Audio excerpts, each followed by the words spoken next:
এই কদিন আগে কিন্তু আমার গাড়ির এমনি অলরেডি ইঞ্জিনটা সিজ হয়ে গেছিলো, কারণ আমি মেনটেন করতাম না ঠিক মতো, মোবিল চেক করতাম না সেই কারণে।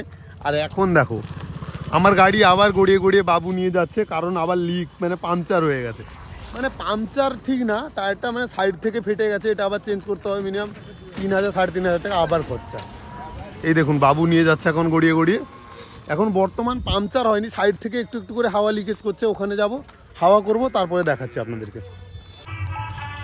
আবার হয়ে গেছে গাড়ি খারাপ।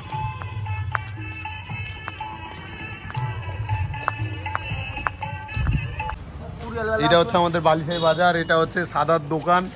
এখানে আমি আজকে গাড়ি হাওয়া করলাম। এখানে দেখো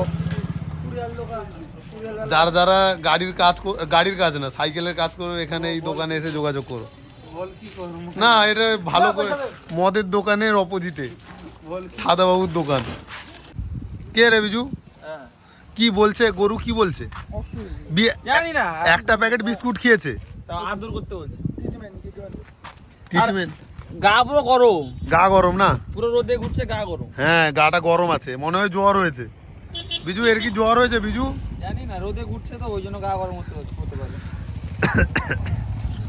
আমরা কিন্তু এখন আছি শঙ্করপুরের সেই ভাইরাল চায়ের দোকানে। এই দেখো এই পাশে তোমরা দেখতে পাচ্ছ, এইটা হচ্ছে সেই চায়ের দোকান যেখানে দূর দূর থেকে কিন্তু ছেলেরা আসে। বিজু অনেক দূর থেকে আসে না?